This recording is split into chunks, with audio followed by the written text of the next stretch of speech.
annonceurs, chefs d'entreprise et autres. Bref, population d'ici et d'ailleurs, cet espace vous est réservé pour la promotion de vos produits et activités. Non seulement en français, mais aussi en fond, Ditamari, Fulfulde, Batonoum, Dendi. À vous le choix. Pour en savoir plus, veuillez nous contacter au numéro suivant 97 64 79 91 ou 97 17 51 35.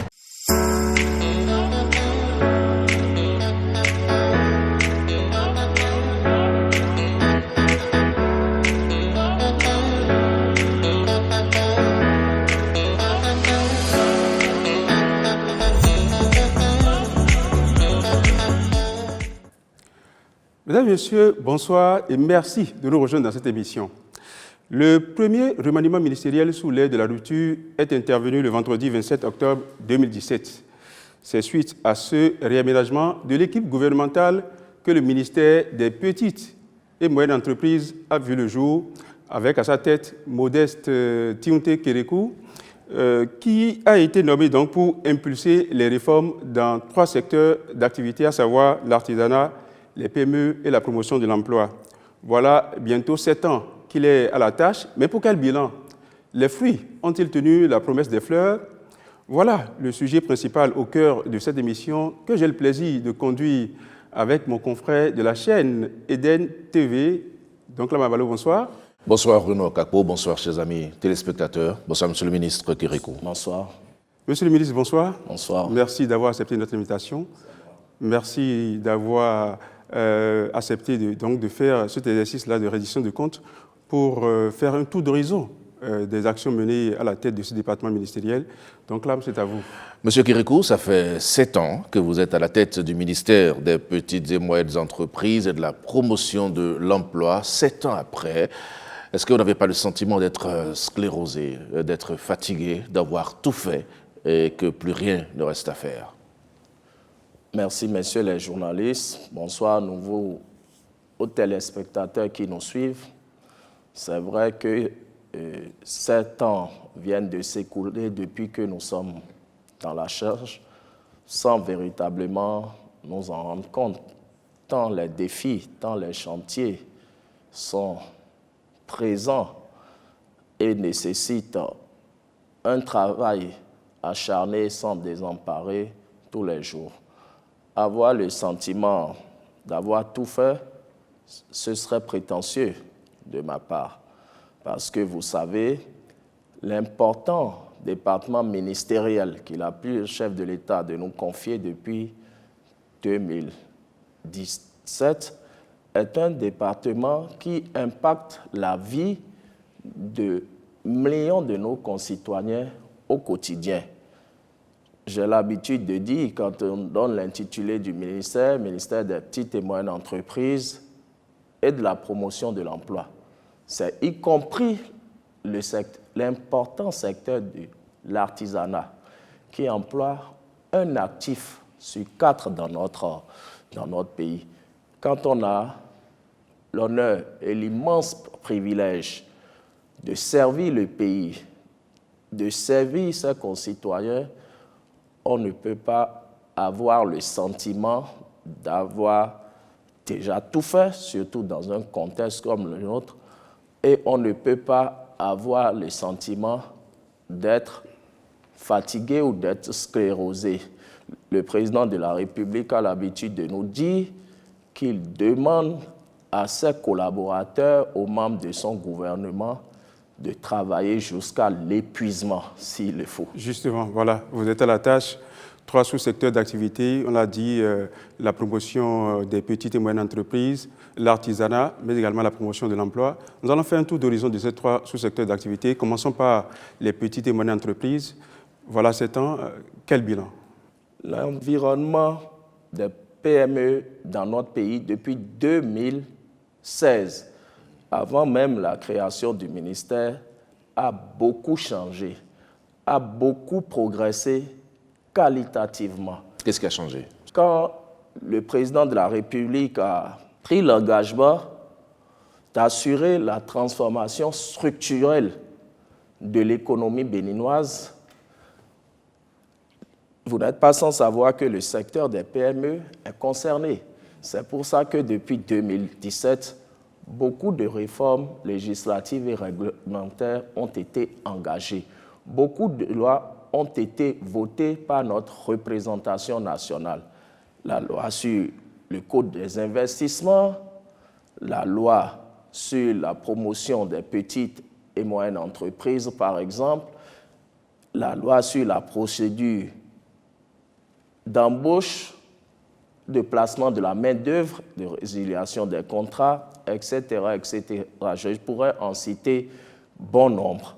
Mais pour faire simple, je dirais que de la facilité et de la simplification ont été apportées.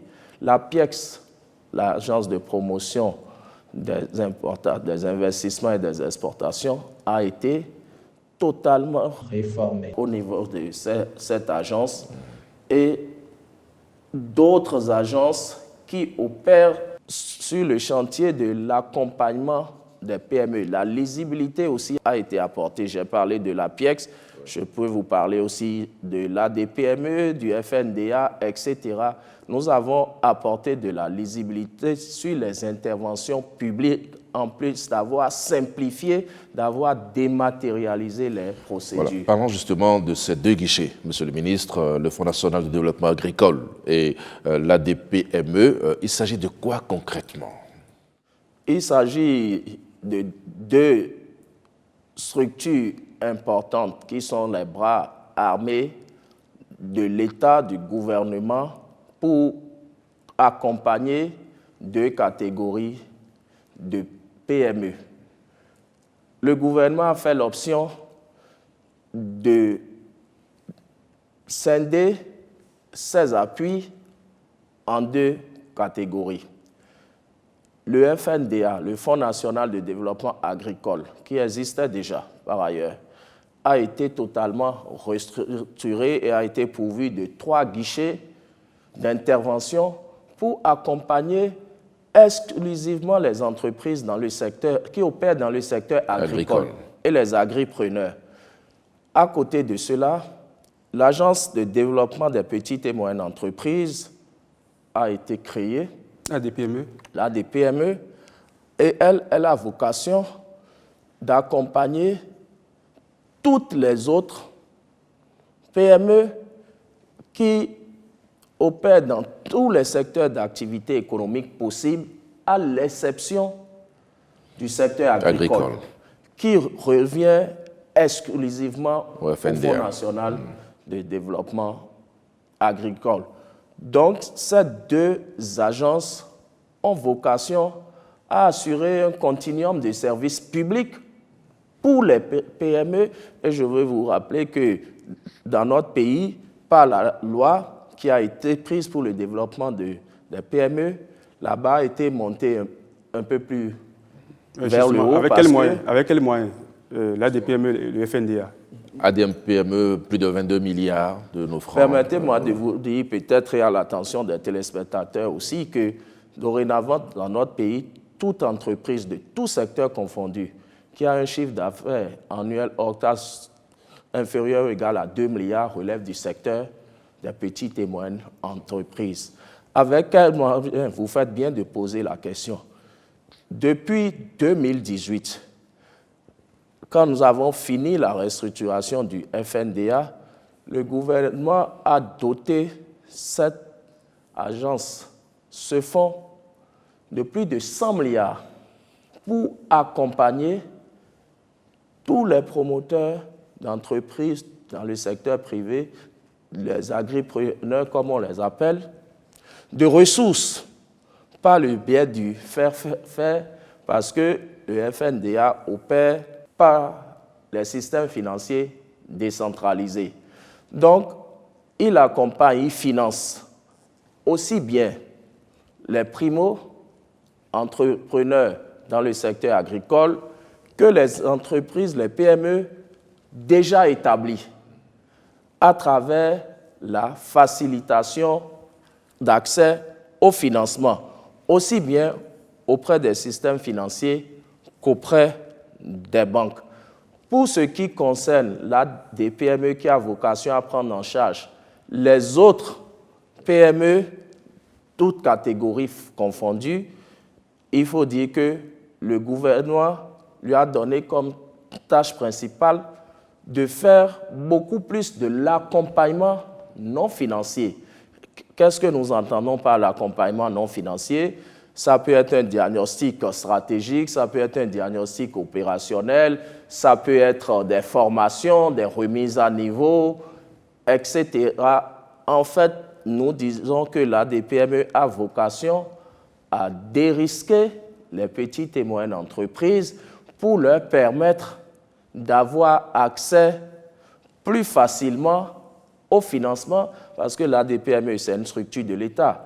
L'État n'est pas un banquier ni un système financier décentralisé. Nous n'avons pas vocation à dispenser par nous-mêmes directement du crédit.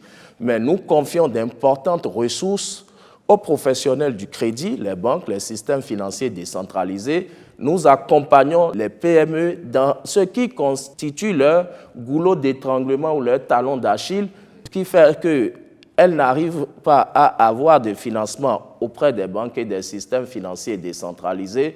Nous les aidons à corriger, sinon à gommer les failles ou bien les faiblesses qui font que les banques et les systèmes financiers ne veulent pas leur passer de l'argent. Vous avez mis combien de milliards dans la DPME? La DPME, à sa création, a été dotée de plus de 2 milliards pour ces interventions. Et je vous ai dit que la DPME ne fait pas l'accompagnement financier. Il fait surtout l'accompagnement non financier.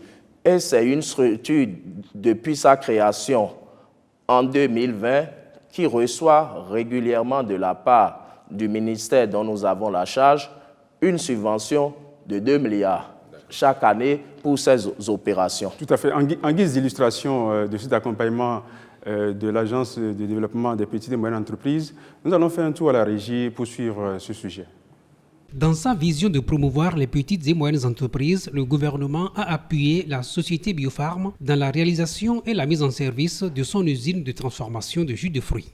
Une unité de production, un bloc administratif et un rôle de stockage composent la structure implantée à Yokpo dans la commune de Zé. Résultant d'un partenariat entre le gouvernement béninois et la Fondation des États-Unis pour le développement en Afrique, l'entreprise a bénéficié d'un accompagnement financier d'environ 145 millions de francs CFA. Pour cette année 2024, nous avons 1 milliard pour accompagner les micro-petites entreprises immédiatement disponibles. Je dis bien immédiatement disponibles. Comme Biopharm, d'autres micro, petites et moyennes entreprises ont bénéficié du soutien de l'État. C'est le cas de l'entreprise Asgreen, spécialisée dans la production de jus de fruits, dans le cadre du projet Pro-PME. Je dirais merci au gouvernement. Merci. Parce que à travers la DPME, avec le projet Pro-PME, on a eu à faire plusieurs thématiques, plusieurs formations. La particularité ici est que il y a eu plus de professionnalisme et vous êtes suivis à tout moment. Suivre les entrepreneurs dans un cadre formel, voilà l'autre défi du gouvernement concrétisé avec l'Agence de développement des petites et moyennes entreprises. Une innovation du guichet unique des PME au Bénin dont le but est de recenser l'ensemble de ces petites et moyennes entreprises suivant leur statut afin de leur faire bénéficier du soutien de l'État. C'est dans ce cadre que l'Agence de développement des PME a développé, avec une forte assistance de l'Agence des systèmes d'information et du numérique, la plateforme de service public de délivrance de l'attestation d'identification du statut de la MPME. La présente plateforme que nous avons l'occasion de vous présenter répond donc à l'exigence de ces dispositions et va constituer le principal moyen de demande et d'obtention de la qualité de micro, petites et moyennes entreprises pour toutes les entreprises du Bénin désireuses de bénéficier des divers appuis publics. Toujours dans le cadre de la promotion des petites et moyennes entreprises, la DPME a organisé des formations au profit des unités locales de promotion de l'emploi dans les 77 communes du Bénin en coaching entrepreneurial. L'objectif, c'est de permettre à ces unités d'informer, d'orienter et d'accompagner efficacement les jeunes et les femmes de leur commune à l'élaboration de projets d'entreprise susceptibles d'être soutenus par le gouvernement. Voilà un exemple concret de l'accompagnement de l'État aux petites et moyennes entreprises, mais sont-elles toutes informées ou ont-elles toutes la chance donc de bénéficier de cet accompagnement? Nous avons ouï dire que pour bénéficier, n'est-ce pas, de l'accompagnement du Fonds national, il faut avoir des soutiens à un niveau ou à un autre, il faut appartenir à une chapelle politique et tout le monde n'a pas accès à ces 100 milliards mis à disposition par le gouvernement. Est-ce que c'est vrai? Je puis vous rassurer que depuis 2016, avec l'avènement du président Patrice Talon à la magistrature suprême de notre pays, plus aucun de nos compatriotes ne peut croire à une telle assertion. Vous savez, le président Patrice Talon et son gouvernement ont fait la preuve, et cela est unanimement reconnu par tous nos compatriotes et dans tous les secteurs, qu'il n'est plus question, il n'est plus nécessaire d'avoir disons, un proche, un parent, un soutien politique pour vous faciliter l'admission à tel concours ou le bénéfice de ceci ou cela. Donc, je peux vous garantir qu'il n'est pas question de cela. Vous avez cité le Fonds national de développement agricole. Les agripreneurs peuvent témoigner par eux-mêmes. L'État met des dispositifs d'accompagnement en place. Mais nous ne pouvons accompagner que ceux qui expriment le besoin de se faire accompagner. Et comment exprimer le besoin de se faire accompagner? C'est de se manifester devant les guichets de ces structures et pour faciliter encore les choses, le gouvernement a instruit pour que toutes les procédures soient dématérialisées. Ça veut dire que toutes ces agences ont des plateformes, j'allais dire des sites sur lesquels vous pouvez postuler, que ce soit le FNDA, l'ADPME, d'autres programmes comme le PSUE sur lesquels nous reviendrons si nous sommes dans le sous-secteur de l'emploi, par exemple.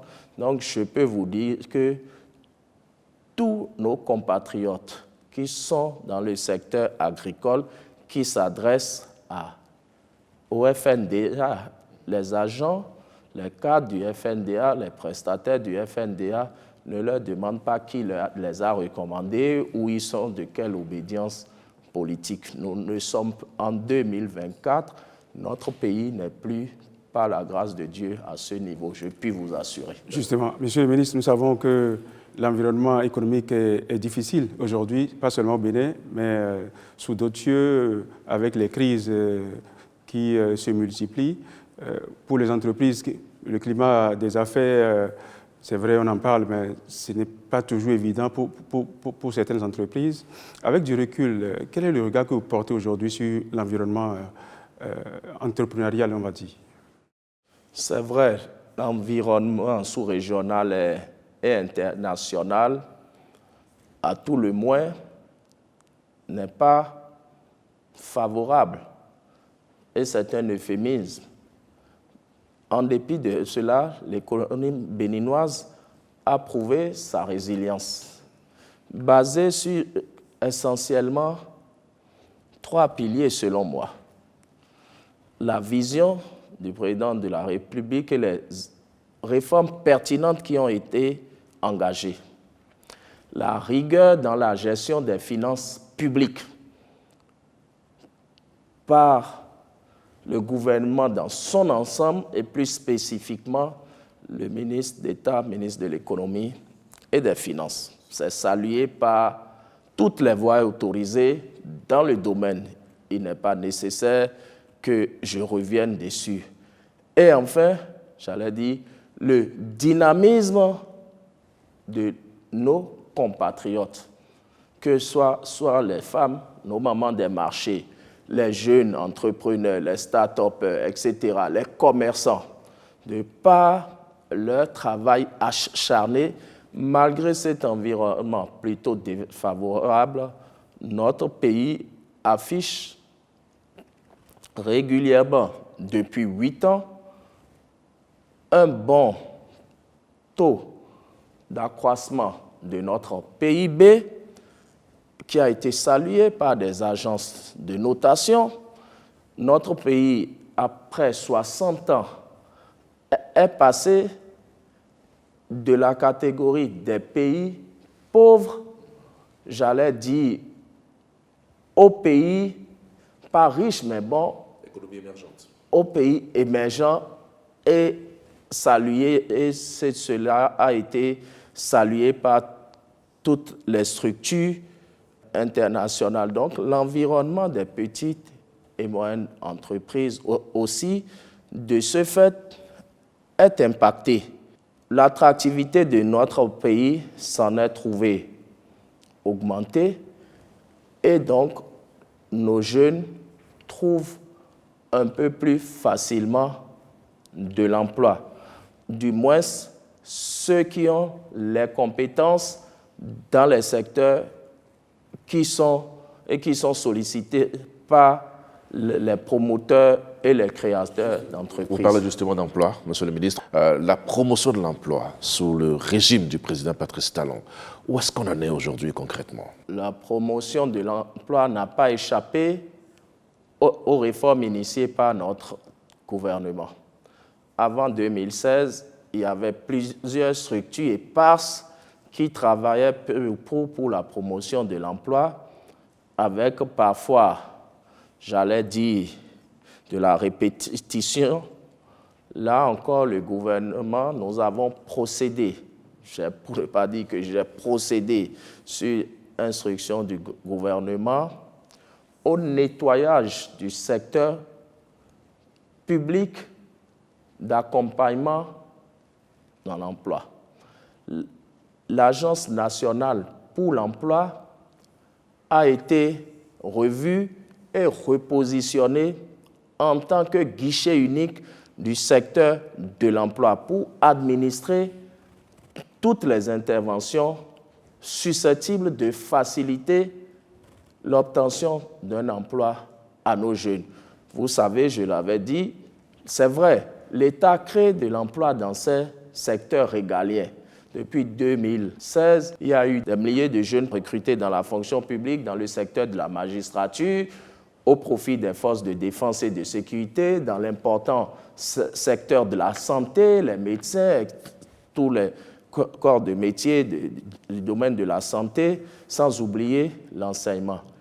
Quand on a fini de nettoyer ce secteur, en plus de ce que la NPE dispense comme prestation, le gouvernement a initié le PSIE, le Programme spécial d'insertion dans l'emploi, qui est une initiative du gouvernement qui nous permet de régler 2 problèmes par une seule intervention.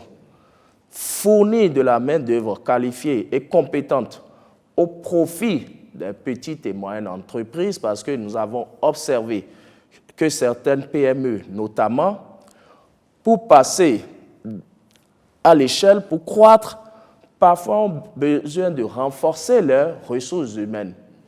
Comme il est admis qu'il n'y a que de richesse que d'hommes. Ouais. Mais parfois, leur trésorerie insuffisante ne leur permet pas d'engager les compétences nécessaires, les ressources humaines nécessaires. Le gouvernement, par le PSIE, a réglé ce problème. D'autres jeunes, quoique qualifiés, quoique disposant des compétences, n'arrivent pas à trouver un emploi, à vendre leurs compétences. Donc, le gouvernement s'est engagé, c'est vrai, pour un début, à dire quoi? Face à ces 2 problèmes, j'engage un programme spécial qui permet, chaque année, le gouvernement a fixé là-bas à 2000 emplois, qui permet de mettre à la disposition des petites et moyennes entreprises qui le désirent 2000 compétences, 2000 jeunes pour les renforcer dans leurs activités. Mais ce n'est pas la NPE ou le ministère dont j'ai la charge qui envoie les gens. Non. La demande vient des chefs d'entreprise. C'est le chef d'entreprise qui peut dire « j'ai besoin d'un cadreur, j'ai besoin d'un développeur, j'ai besoin d'une secrétaire, j'ai besoin d'un comptable, d'un graphiste, etc., etc. » Une fois qu'il exprime ce besoin, l'Agence nationale pour l'emploi qui opère le dispositif à travers les jeunes qui ont candidaté et qui ont ce profil, et je dois préciser que tout est dématérialisé, comme j'avais dit. C'est sur la plateforme que le matching se fait pour voir l'entreprise a estimé un besoin de compétences en informatique, quels sont les jeunes qui ont candidaté, qui ont mis leur CV sur la plateforme pour dire qu'ils ont cette compétence. Et le système fait le matching et peut dégager une dizaine de profils susceptibles d'intéresser cette entreprise. Cette entreprise est invitée.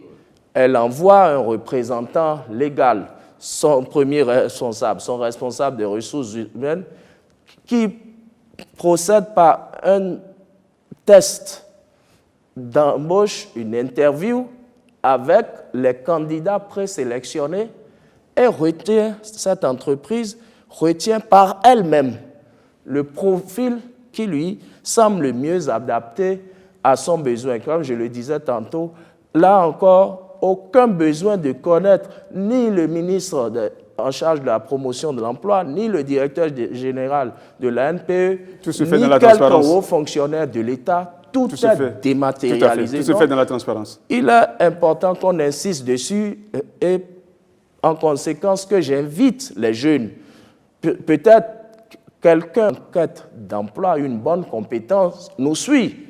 Oui, je voudrais l'inviter à consulter la plateforme. À consulter le site du PSIE, www.psie.bj, et à candidater, et je peux l'assurer qu'elle peut avoir beaucoup de chances d'être retenue. De 2020, M. Akako, M. Abalo, que nous avons commencé à opérationnaliser ce dispositif, nous avons déjà facilité l'insertion de plus de 2000 jeunes avec un coût financier de plus de 7 milliards. De plus de 7 milliards. Donc, à la fois, c'est un concours aux entreprises et aux jeunes aussi. La promesse du gouvernement, c'est 2000 jeunes par an, avec une incidence financière de plus de 6 milliards. Sur combien d'années? Je vous ai dit qu'après 3 ans, ça veut dire que nous n'arrivons même pas à atteindre les 2000 jeunes. Nous n'arrivons même pas à atteindre les 2000 jeunes. Pourquoi? C'est pour ça nous-mêmes et nos services, nous échinons à rendre l'information disponible partout. Justement, on va voir quelques jeunes qui ont bénéficié donc de ce programme, le programme spécial d'insertion dans l'emploi, mais également il y a l'autre, le prodige, le projet d'inclusion des jeunes qui a également produit des effets. Nous allons faire un tour à la régie pour voir ces jeunes-là qui ont témoigné donc d'avoir bénéficié donc de ces initiatives.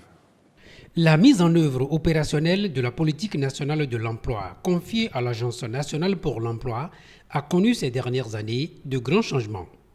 On est passé progressivement des stages sans issue à des mesures gouvernementales qui se sont avérées nettement plus efficaces. Il s'agit notamment du programme spécial d'insertion dans l'emploi PSIE et du projet d'inclusion des jeunes Prodige. Le premier est intervenu dans un contexte marqué par l'urgence d'agir pour améliorer l'employabilité des jeunes et positionne les entreprises au cœur de l'insertion durable des jeunes candidats à l'emploi. Le second vise à accroître d'une part l'inclusion économique des jeunes entre 15 et 30 ans en situation de sous-emploi et d'autre part à renforcer les services de l'emploi et les systèmes de formation technique et professionnelle au Bénin. Avec le programme spécial d'insertion dans l'emploi, on note un taux d'insertion, c'est-à-dire de rétention des jeunes qui trouvent réellement de l'emploi, qui va au-delà des 50% aujourd'hui.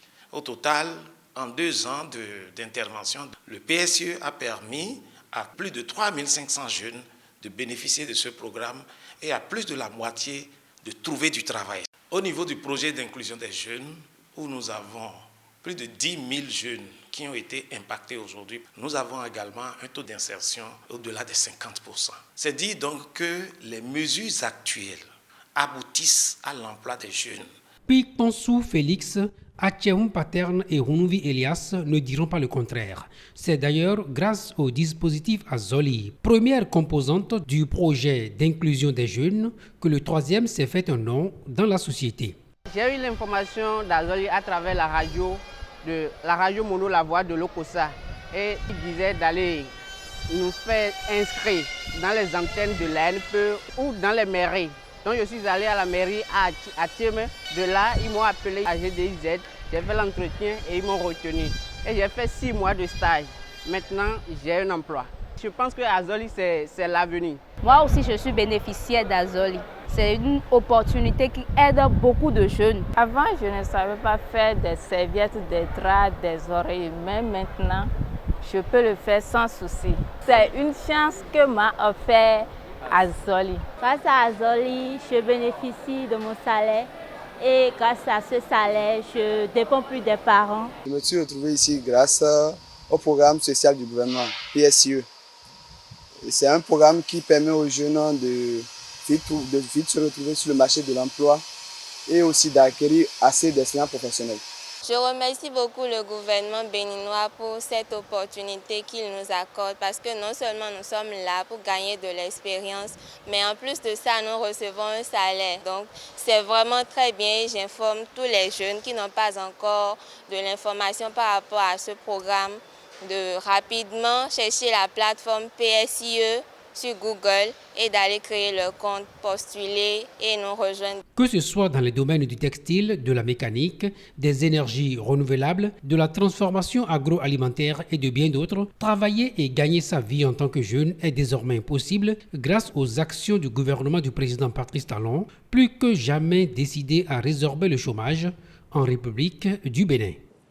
Voilà, témoignage de jeunes béninois qui ont fait leur incursion sur le marché du travail grâce au prodige, le projet d'inclusion des jeunes, dont l'une des composantes est le dispositif Azoli. Azoli est ainsi traduit sur le chemin de l'emploi. Alors, Monsieur le ministre, nous avons abondamment entendu dans l'élément qui a été diffusé le projet Azoli. Nous avons entendu parler de la GDIZ de Glodigbe, pourvoyeuse d'emploi. Nous avons également entendu parler du projet spécial d'insertion dans l'emploi.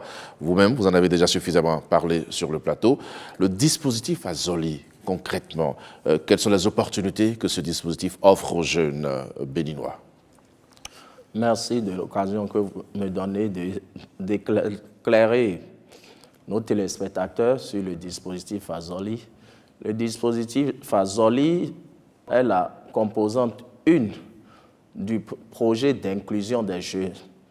Nous avions parlé tantôt du PSIE qui adresse, j'allais dire, les compétences des jeunes diplômés post-bac, BTS, licence, master jusqu'au doctorat. Le gouvernement, pour ne laisser qu'une couche sociale de notre pays à la traîne, a formulé ce programme avec l'accompagnement de la Banque mondiale où nous avons sur 5 ans à accompagner 25 000 jeunes dans l'emploi salarié. Et cette fois-ci, la caractéristique, c'est des jeunes de 18 à 35 ans, peu ou pas du tout scolarisés, maximum BEPC, mais qui ont également besoin de travailler, qui ont également besoin de gagner leur vie, avec un traitement spécial pour cette commune frontalière, où nous savons que les jeunes dans ces communes frontalières avec les pays voisins, vous savez que notre pays, le Bénin, a frontière avec presque 4 pays, le Nigeria, le Togo, le Niger et le Burkina Faso. Donc, les communes frontalières du nord comme du sud de notre pays, la jeunesse de ces communes est traité de façon spécifique à travers le projet Azoli. Le projet Azoli, je vous ai dit, c'est 5 ans, c'est de 2020 à 2025. Nous avons pour score 25 000 jeunes à insérer et 6 000 jeunes à aider sur le chemin de l'entrepreneuriat, notamment dans les métiers de l'artisanat. Ça veut dire qu'il faut les sélectionner dans nos 77 communes et particulièrement dans les 37 communes dont je viens de parler. À cet effet, je voudrais remercier les maires pour le précieux concours qu'ils nous apportent dans l'opérationnalisation de ce projet. Ces jeunes seront formés et ces jeunes vont passer le CQP, le certificat de qualification professionnelle, et ces 6 000 jeunes vont recevoir une subvention pour faciliter leur installation. Ça, c'est pour ceux qui vont bénéficier du volet emploi indépendant de Azoli. Pour l'emploi salarié de Azoli, nous avons 25 000 jeunes à impacter dans tout le pays, dans toutes les 77 communes. Nous sommes à un peu plus de 10 000 jeunes impactés déjà. Là aussi, les sélections, la candidature se fait sur les canaux digitaux de l'ANPE, du Prodige. Je ne vais pas me répéter, sinon je n'en finirai pas de dire que tout est dématérialisé et sans aucune influence, qu'elle soit politique ou religieuse ou partisane, etc. Donc voilà ce que je veux dire et saisir l'occasion à nouveau pour demander à tous nos jeunes où qu'ils se trouvent dans le pays et qui font partie de la cible à candidater, que ce soit pour l'emploi indépendant que pour l'emploi salarié. Donc là, on parlait la zone industrielle de Claude Digbé, une zone aujourd'hui pourvoyeuse d'emplois. Mais la vraie question qui se pose est comment est-ce qu'on peut démultiplier de telles initiatives et faire en sorte qu'il y ait une spécialisation pour qu'il y ait des jeunes bien formés avec une main-d'œuvre qualifiée. La stratégie que le gouvernement a adoptée, la stratégie de l'enseignement technique et de la formation professionnelle. Vous savez, dans les unités industrielles, c'est vrai qu'on a besoin des diplômes académiques parce qu'il y a les fonctions support. Il y a les fonctions support, la direction, le secrétariat, etc., le commercial, le marketing, etc. Mais pour travailler dans les usines, j'allais dire, c'est les métiers qu'il faut, c'est de la qualification qu'il faut. C'est pour ça que le gouvernement a clairement basé sa stratégie sur la promotion de l'enseignement technique et de la formation professionnelle. Le président de la République l'a dit, d'ici quelques années, nous souhaitons que sur 10 personnes qui sortent, qui finissent leur formation, leur cycle d'études, 7 personnes soient issues de l'enseignement technique et de la formation professionnelle. Parce qu'avec le taux de croissance de la démographie dans notre pays, avec le taux de diplômés qui sortent ou bien qui sont livrés sur le marché de l'emploi chaque année, quelques 200 000, il est clair que nous aurons du mal à offrir à tous ces jeunes qui quittent légitimement un emploi, des possibilités d'emploi, alors que les emplois massifs existent dans le monde professionnel, dans le monde industriel. Mais là, nous sommes totalement en déficience. C'est pour ça que le gouvernement a opté pour cette stratégie. Monsieur Akakpo, je me rappelle qu'en 2016, dans le projet de société du président Talon et dans le PAG 2016-2021, quand le président indiquait que l'action qui est menée nous permettrait de créer 500 000 emplois. D'autres avaient un peu moqué et étaient un peu dubitatifs. On en est à combien aujourd'hui avec les Nous n'avons pas eu de cesse de dire qu'il ne s'agissait pas de créer des emplois dans la fonction publique. De faciliter la création. J'ai le bonheur de vous dire qu'en 2020, déjà, soit un an avant le thème du premier quinquennat du président Patrice Talon, nous avions l'INSAE d'alors, INSTA d'aujourd'hui, avait dénombré plus de 800 000 emplois créés. C'est-à-dire que vous avez dépassé l'objectif fixé. À un an avant le thème du quinquennat. Pour le deuxième quinquennat, 2021-2026, avec toutes les réformes qui sont engagées, avec la zone industrielle de Glodjivé qui va prendre son envol, le gouvernement a annoncé la création de 1 500 000 emplois pour le second quinquennat. Je vous épargne les résultats du premier quinquennat. Ce n'est pas une addition. Les 1 500 000 emplois seront créés sur la période du deuxième quinquennat 2021-2026. Là encore, je veux que vous preniez note et que d'ici, je sais encore qu'avant le thème de ce deuxième quinquennat, ce score sera atteint et largement dépassé. Monsieur le ministre, le portefeuille que vous détenez comporte également le sous-secteur de l'artisanat. C'est un sous-secteur qui emploie un Béninois, on va dire, sur 4, si je ne m'abuse. Par rapport à ce sous-secteur, c'est vrai que par le passé, les données ne sont pas aussi, disons, claires. Les artisans évoluaient un peu comme dans un environnement pas du tout ordonné. Vous avez opté pour l'assainissement en optant pour la qualification professionnelle. Nous allons suivre ce sujet qui nous permet d'en savoir un peu plus sur le CQM, le certificat de qualification au métier. Nous sommes très contents, nous parents, aujourd'hui, parce que entre-temps, les temps passés, on ne faisait que doter comme si c'était une femme qu'on cherchait. Les patrons nous exigent.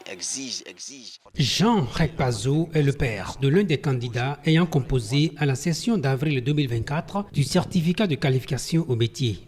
Aujourd'hui, il exprime son bonheur de voir enfin révolue l'époque où les apprentis en fin de formation étaient obligés de gaspiller plusieurs années encore à rechercher des moyens pour s'acquitter des exigences onéreuses que les patrons leur imposaient avant la délivrance des diplômes. Beaucoup parmi les filles, les garçons sont rentrés dans la recherche de l'argent pour venir acquérir leur diplôme. Ils sont perdus comme ça dans le monde, ils ne sont plus revenus pour avoir, c'est-à-dire l'avenir qui les attendait. Mais aujourd'hui, ce n'est pas ce qui se passe. Nous avons cette chance-là que le gouvernement nous ait apporté ce coup d'aide afin que nos enfants s'en sortent. Désormais, libérés du poids des demandes exorbitantes des patrons, les parents sont du coup plus disposés à envoyer leurs enfants en apprentissage. Et cette embellie n'est que le résultat des réformes mises en œuvre par le gouvernement pour améliorer le CQM et en faire un outil de professionnalisation du secteur de l'artisanat au Bénin. Même les enfants qui n'ont jamais eu la chance d'aller à l'école, quand ils viennent chez nous, ils apprennent leur métier et ils reçoivent, après l'examen du CQM, ils reçoivent leur diplôme qui est reconnu par l'État.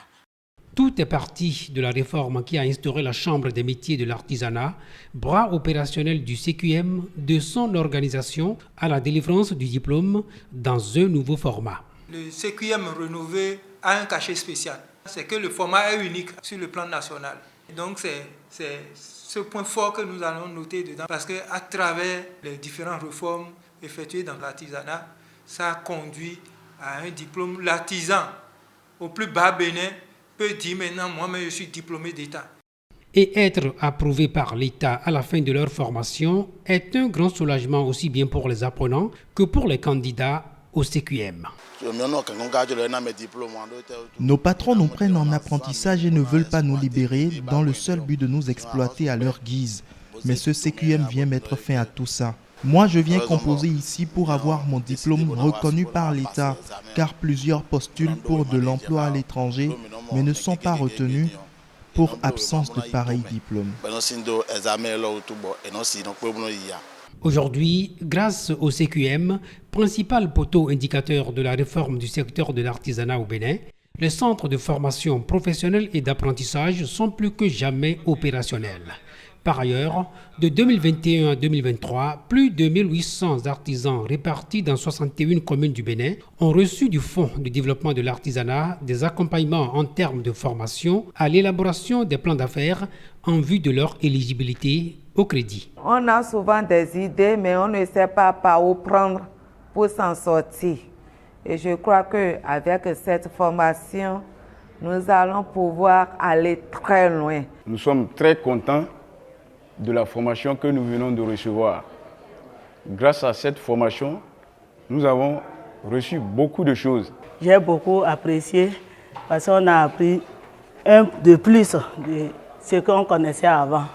La vision à terme du gouvernement, c'est d'une part d'amener ces artisans à vivre de leur métier et d'autre part de les rendre compétitifs tant au Bénin que dans la sous-région.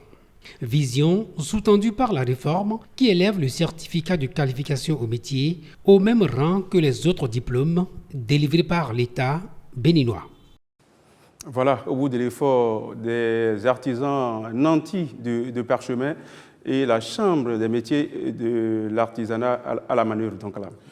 Monsieur le ministre Kérékou, le CQM, c'est le certificat de qualification au métier. C'est une réforme du régime du président Patrice Talon qui vient s'ajouter à une autre réforme, celle de l'opérationnalisation de la Chambre des métiers de l'artisanat.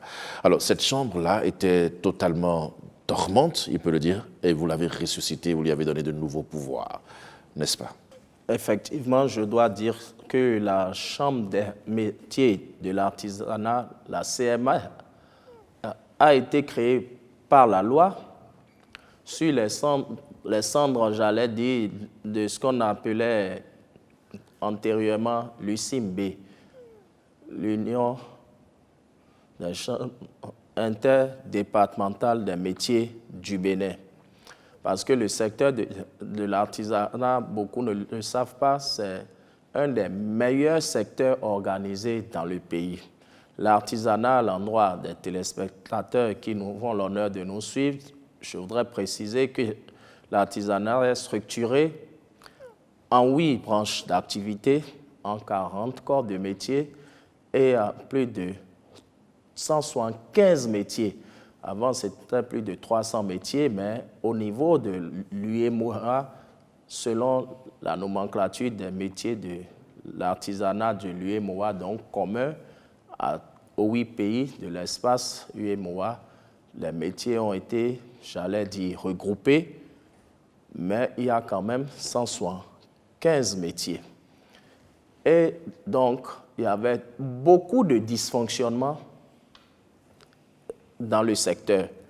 Là aussi, la réforme est passée. Nous avons créé la CMA par la loi pour nous conformer, entre autres, au règlement communautaire.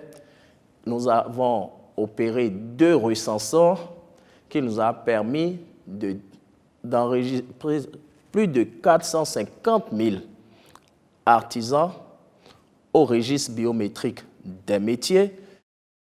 Il y a eu une élection pour élire les 80 élus consulaires à la Chambre des métiers de l'artisanat.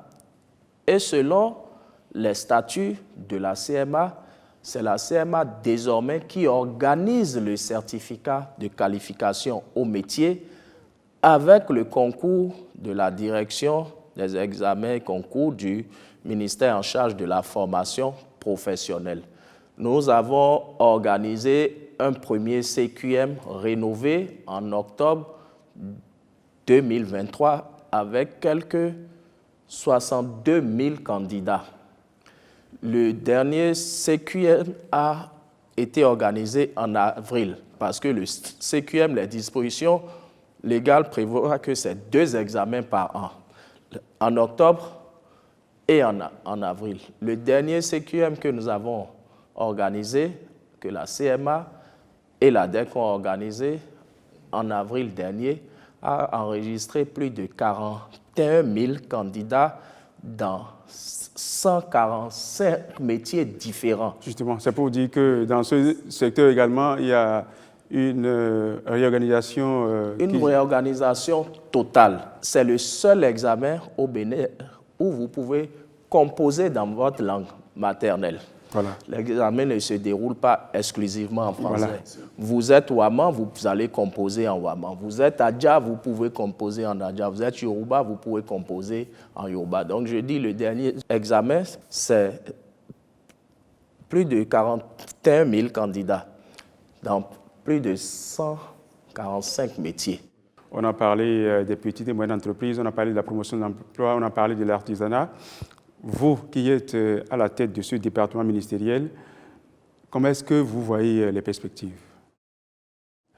Les perspectives, je suis d'abord un ministre par nature optimiste.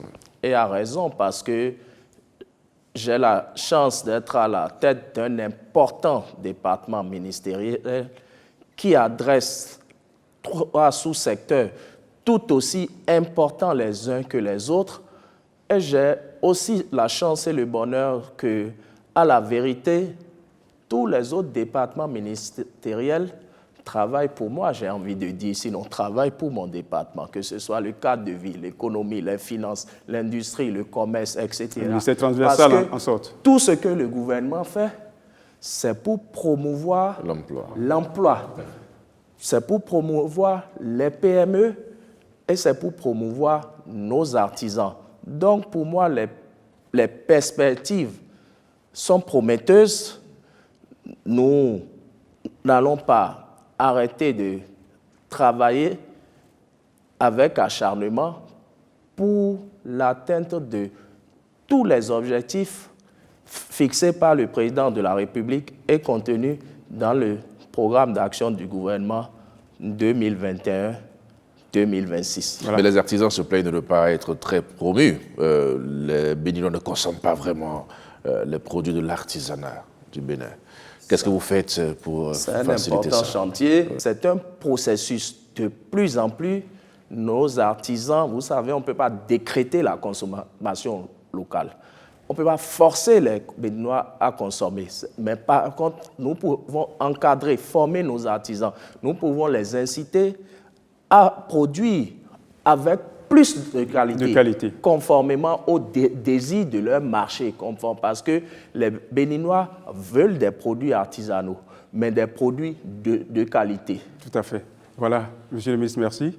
Merci, donc, là, Abalo, merci d'avoir partagé ce plateau avec moi.